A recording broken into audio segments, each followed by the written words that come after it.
watching Quantum ASMR. And for those of you who aren't new, welcome back. Welcome back. So today's video, a little bit of a twist.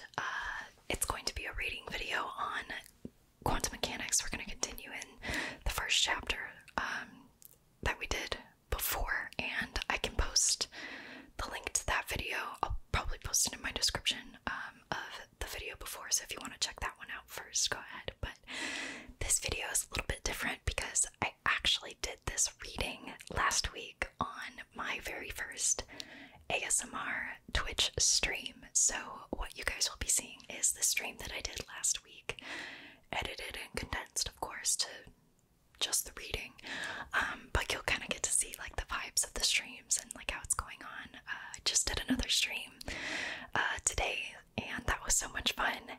But if that's something that you enjoy and something you kind of want to take a part in, I'll link my Twitch down below. You can go ahead and give that a follow if you want. I'm trying to do Wednesdays for my streams, so if you want to do that, that's cool. Anyway, so this one's just going to be the reading portion for the stream, and just a little bit of tidbits and some general ASMR and just whisperings towards the end. So I hope you guys enjoy it. There's one other thing that I want to talk about before we get into the video, and that is merch. Okay, so I can finally say it. This is something I've been dying to tell you guys for months now. But it's finally happening. I am coming out with my own line of merch, Quantum ASMR merchandise, which I'll be posting pictures of that on my Instagram and stuff very shortly. So if you want to see it, follow me on Instagram.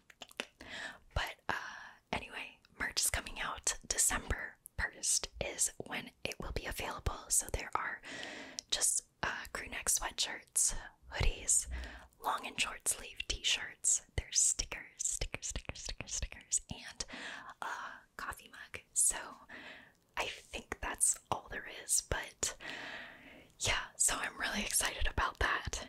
And another thing that I wanted to say is that this goes along with the merch and also involves my Patreon channel.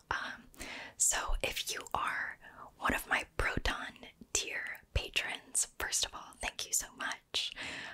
It's the 2 videos a month tier, so in case you guys didn't know what that was, you get 2 videos on Patreon exclusive to patrons for that month if you sign up, and I believe it's $3 for 1 video and $5 for 2 videos a month. But for December, if you are a Proton tier in December, I am going to pick out 5 of you guys to get some free merch from me. Okay, so if you sign up for December, my Proton tier, you have the opportunity to get free merch from me, from my new collection.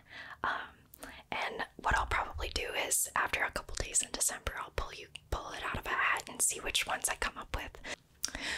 So I'm gonna do 5 of you guys, 5 of you lucky winners will get some of my brand new merch from me exclusively. And if you don't win, no harm done. You still get 2 videos for the month of December that you will not be able to see on YouTube. So I don't know, I think that's a win-win, and I thought it'd be, you know, a fun thing to do. It's something that I wanted to do for my patrons. But even if you're not a patron, you can still buy the merch coming on December 1st. So wanted to give that announcement first and foremost before anything. And without further ado, enjoy the video. It's very lo-fi, so you might just want to listen to it, but I am going to be posting some pictures of equations too, so enjoy. Anyway, let's get into some more reading. We're going to talk about momentum. So, for a particle in state psi, the expectation value of x is, and it gives us another equation. So x equals the integral from negative to positive infinity of x times the absolute value of psi of xt squared dx. Whew. What exactly does this mean? That's the question for everybody, right? It emphatically does not mean that if you measure the position of one particle over and over and over and over again, the integral is the average of the results you get. On the contrary, the first measurement, whose outcome is indeterminate, will collapse, and the wave function will collapse the wave function to a spike. A spike. At the value actually obtained in the subsequent measurements.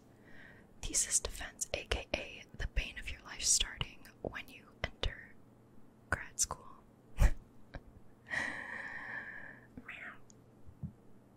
I do have a cat, you see her in the back. She's been walking around, yeah.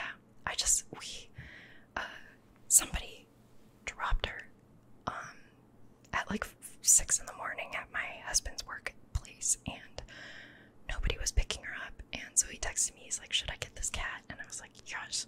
And he's like, okay, I'll get her. She's still at lunch. And she sat there for like 6 hours in the same spot. She was super scared and didn't know where she was. It looked like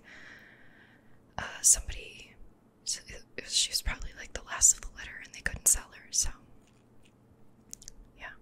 Anyway, so we took her in, and I didn't know if we were gonna keep her or not, but I told my husband to like bring home cat food, cat litter, all that good stuff, and then he came home and he also brought toys, and he's like, yeah, I guess we're gonna keep it. So yeah, none is none one. I like you. Thank you. I like you too. She has taken a stroll. Yeah, you see her. So thank you guys for the follows. I hear them. I don't think you guys do, because some of you said you didn't hear them.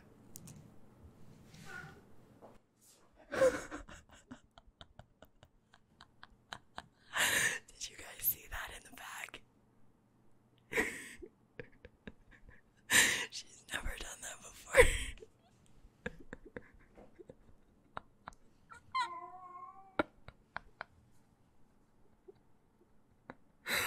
Oh my god, I'm crying. Oh, what was that?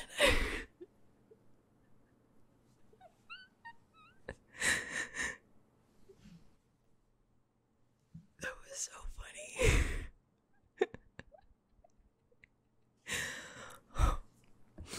Okay. Let's. Oh my god, I hope somebody got a clip of that. That was really funny. What the hell? Oh my god, that was hilarious.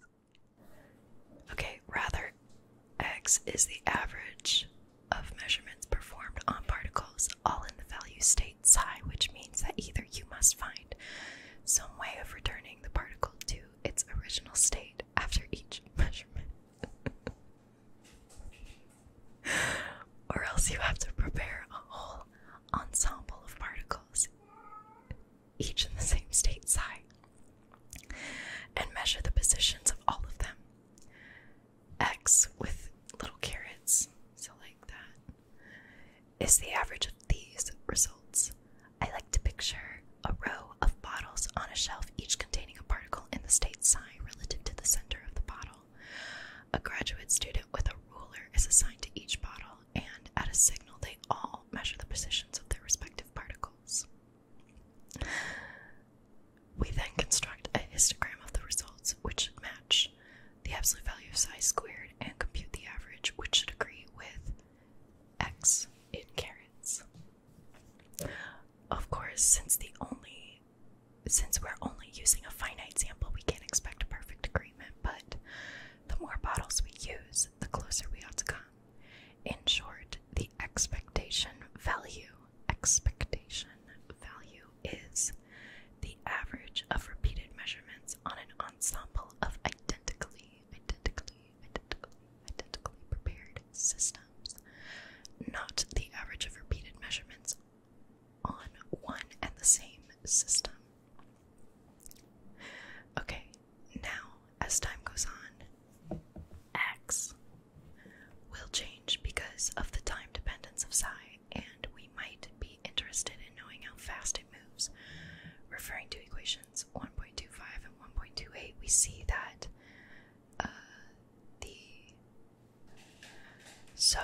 the equation, we see that the derivative of x with respect to t, so dx dt equals the integral of x times the partial derivative with respect to t of the absolute value of psi squared dx equals I h bar over 2m times the integral of x times the partial derivative with respect to x of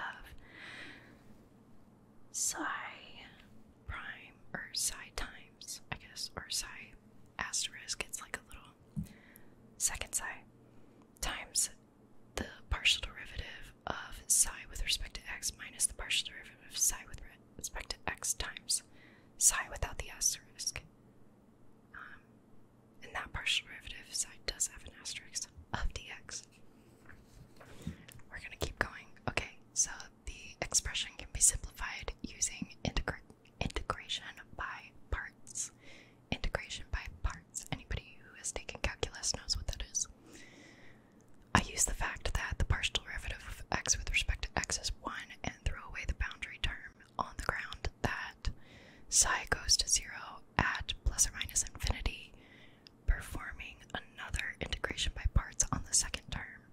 They conclude that the derivative of x with respect to t is the negative I h bar over m times the integral of psi asterisk times the partial derivative of just regular psi with respect to x dx. Okay, so what are we to make of this result? Note that we're talking about the velocity of the expectation value of x, which is not the same thing as the velocity of the particle. Nothing we have seen so far would enable us to calculate the velocity of a particle. It's not even clear what velocity means in quantum mechanics. If the particle doesn't have a determinate position prior to measurement, neither does it have a well-defined velocity. All we could possibly ask for is the probability of getting a particular value. We'll see in chapter 3 how to construct the probability density for velocity given the wave function. For our present purposes, it will suffice to postulate that the expectation value of velocity is equal to the time derivative of the expectation value of position, or v is equal to dx over dt, which is, actually it is customary to work with momentum, P equals mv, standard equation, rather than velocity. So P equals m times dx over dt, which is equal to negative IH times, or h bar, times the integral of psi asterisk, or d, times the partial derivative of psi with respect to x dx.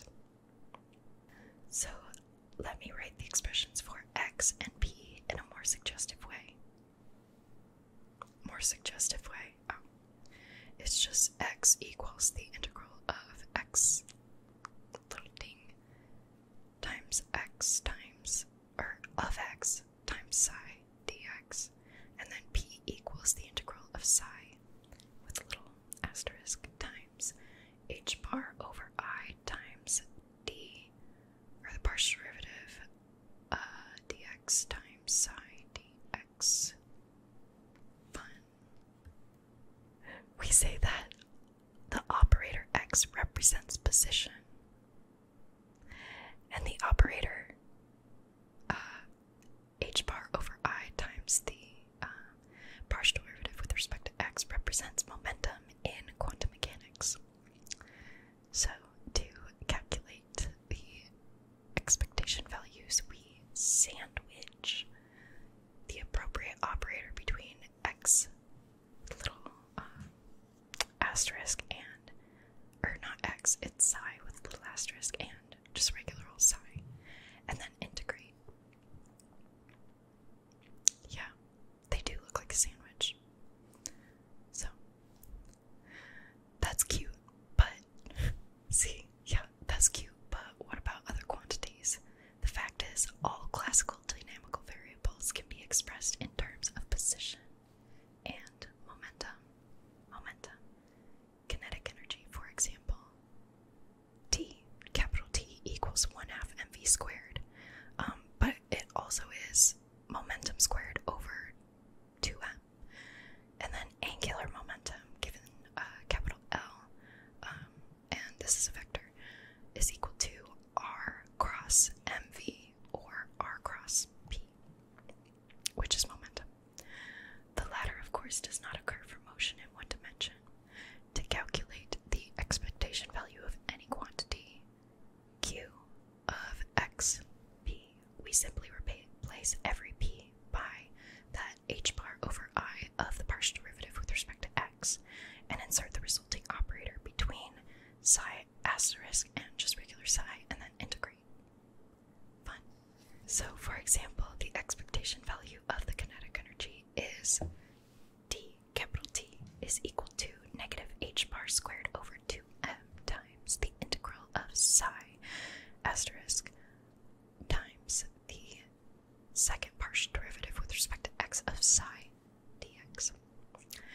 Equation 1.36, which we already said before, is a recipe for computing the expectation value of any dynamical quantity for a particle in state psi. It subsumes equations 1.34 and 1.35 as special cases.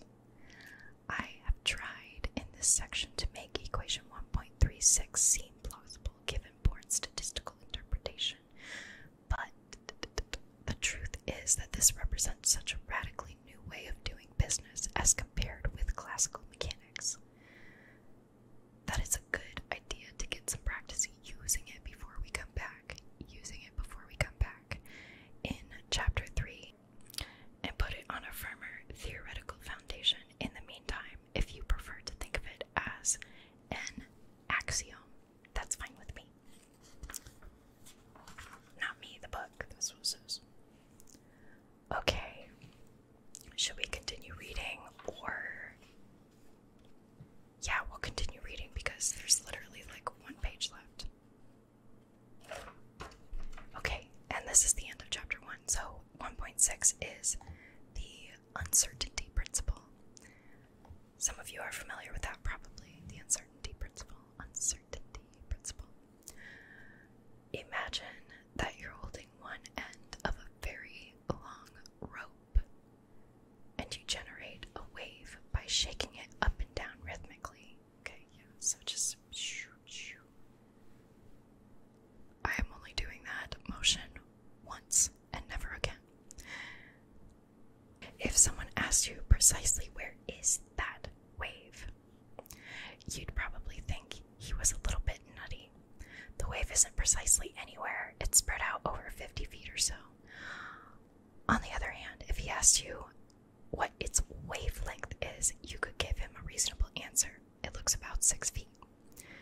By contrast, if you gave the rope a sudden jerk, you'd get a relatively narrow bump traveling down the line. Yeah, this time the first question, where precisely is the wave, is a sensible one. And the second, where's the wave length, seems nutty. There isn't even vaguely periodic, so how can you assign a wavelength to it? Of course, you can draw intermediate cases in which the wave is fairly well localized and the wavelength is fairly well defined. is an inescapable trade-off here. The more precise a wave's position is, the less precise its wavelength, and vice versa. Don't we love uncertainty? So, a theorem in Fourier analysis. Fourier. Dang. See, I knew all these words and these names and stuff, and now I'm just like, Fourier. Fourier analysis makes all this rigorous, but for the moment I am only concerned with the qualitative argument. Qualitative argument. Qualitative argument. After this, we're entered into an episode of The Weakest Link with questions about this. Yeah. Well, thanks for joining the stream too. That's Quote the Innkeeper. I'm glad you're on here. Dorinda, hey. What's up? This applies, of course, to any wave phenomenon. Thank you for the follow. And hence, in particular, to quantum mechanical wave function. Now, the wavelength of psi is related to momentum of the particle by the de Broglie formula. P equals h over lambda, which is wavelength, which is equal to 2 pi h bar over lambda. So h bar is just, so h is Planck's constant, and h bar is h over 2 pi. So it's just easier to write it like that. Then wavelength corresponds to a spread in momentum. And our general observation now says that the more precisely determined particle's position is, the less precisely its momentum. Okay, so the more determined a particle's position, the less precise its momentum. Okay, quantitatively, we're here on the uncertainty principle. Okay, so they give a little equation, and it just shows that what I just said. So if you know the position, you don't know the momentum, and if you know the momentum, you don't know the position. This is Heisenberg's famous uncertainty principle. So I'm sure a lot of you have heard of the Heisenberg uncertainty principle. They'll prove it in chapter 3, but I wanted to mention it right away so that you can test it out on examples in chapter 2, blah, blah, blah. Please understand that what the uncertainty principle means. Like position measurements, momentum measurements yield precise answers. The spread here refers to the fact that the measurements are on identically prepared systems, do not yield identical results. You can, if you want, construct a state such that repeated position measurements will be very close together by making psi a localized spike, kind of like what we did with the rope. But you will pay a price. Momentum measurements on this state will be widely scattered, right? Or you can prepare a state with a reproducible momentum by making psi a long sinusoidal wave. But in that case, position measurements will be widely scattered, and of course, if you're in a really bad mood, you can create a state for which neither position nor momentum is well defined. And then it says equation 40 is an inequality, so there's no limit on how big x or p, so position or momentum, can be. Just make psi some long wiggly line with lots of bumps and potholes and no periodic structure. Okay, he was like having fun with that. Having fun writing that. Okay, so that was the end of chapter 1. So I'm reading from Introduction to Quantum Mechanics, 2nd edition by Griffiths. So it's Griffiths' quantum textbook. Yeah, but we finished reading now, guys. Woo. And I don't really feel like going off just yet, so I'll talk to you guys.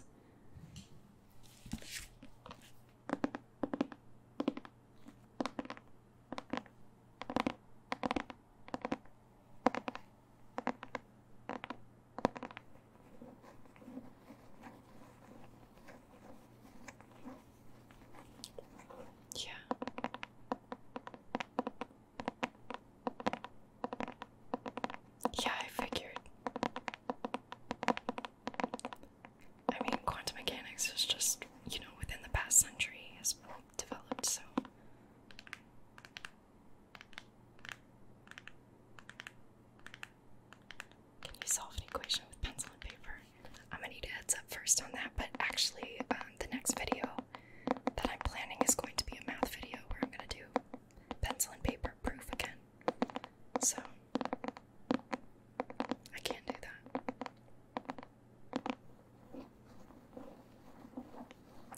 Yeah, that would be nice too if I could wake up rich and successful.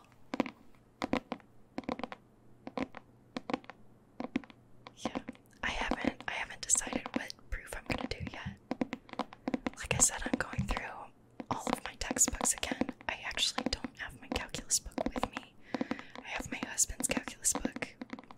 And to be honest, I really hate the way it's formatted. So like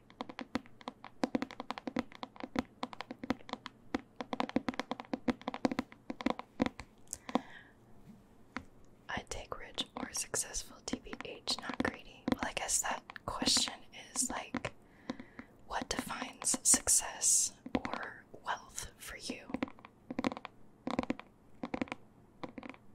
It is. It's the cat.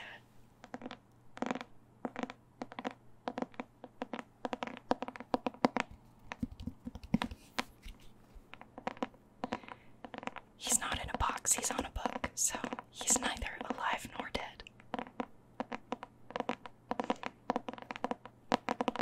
Which is like the opposite of the cat in the box, right? He's both alive and dead. And this one's neither alive nor dead. Winter, hello from France. Love your YouTube channel. Thank you. Thank you for hopping on. You guys like the orange?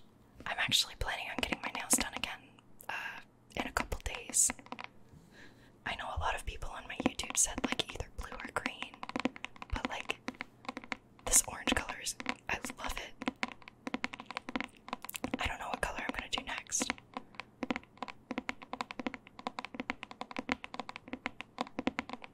At this point, the cat is dead. Polly's dead now.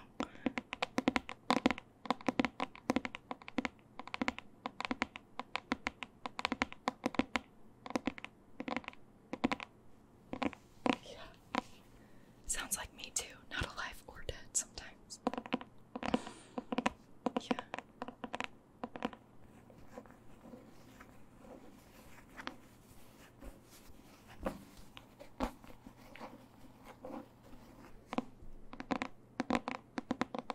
Yes, guys, I do have a Discord, and I'd like to get a little bit more involved, a little bit more involved in Discord, especially now that I'm playing games. Anybody else play New World? I tried playing Halo Infinity, or Halo Infinite yesterday, and I almost threw up. So, as long as I take my meds before the time, I'm at 3:30 right now. You're basically done with work at 10. Yeah, my record weekend. Yeah, 3 p.m. That sounds about right. I get horrible motion sickness when it comes to playing video games. I try to change the settings. I try to change the settings so that it's not as bad. But I found that Dramamine, which is for car sickness, actually, and like motion sickness, actually does help. I just gotta take it in time.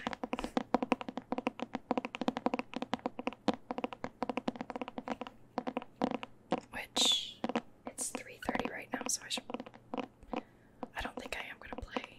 I don't think I'm playing games tonight, because I think Jason's playing games tonight, and I think he's gonna stream.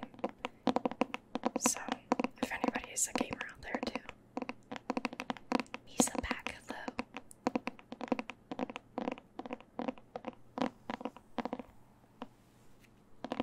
Welcome to everybody. Welcome. So what do you guys think of a weekly stream for ASMR? Do you think this is something I should do?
ASMR stream a week, so probably around this time again.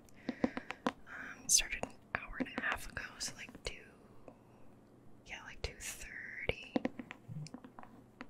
is when we started.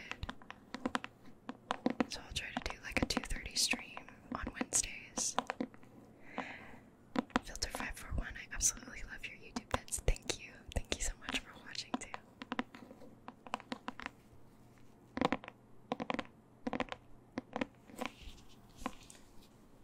And if anybody wants to like play games with me, or watch me play games, or let me follow behind them playing games, because I'm not that good.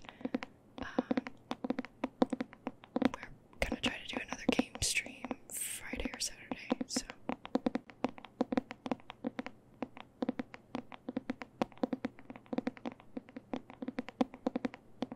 Yeah.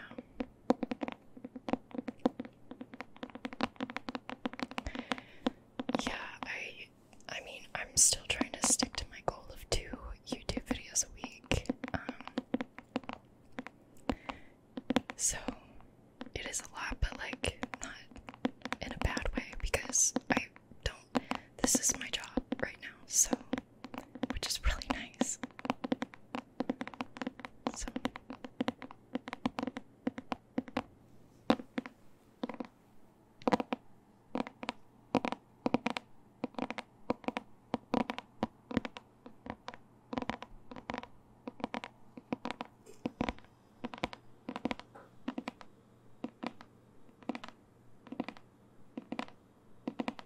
So my fridge went off, and it's about time for me to start making dinner. We have early days and early nights, so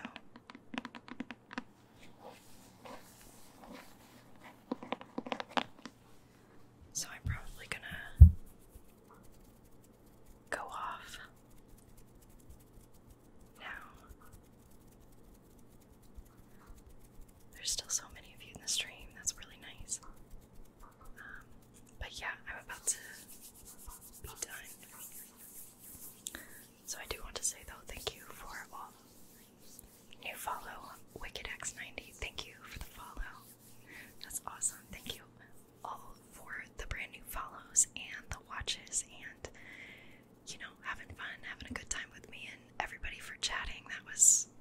This was a lot of fun, and I can definitely see myself doing this weekly. So who should I raid? I don't know who's on.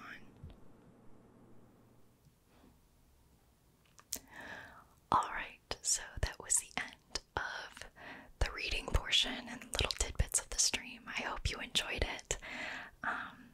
And if you did enjoy it and want to watch it live, tune in on Wednesdays. So I believe Wednesdays, I started this week and last week both at 2:30 Central, so I'm thinking that Wednesdays at 2:30 Central time is going to be my schedule. But if not, no harm done. And either way, I hope you enjoyed the reading and the sounds. So I hope that you have a good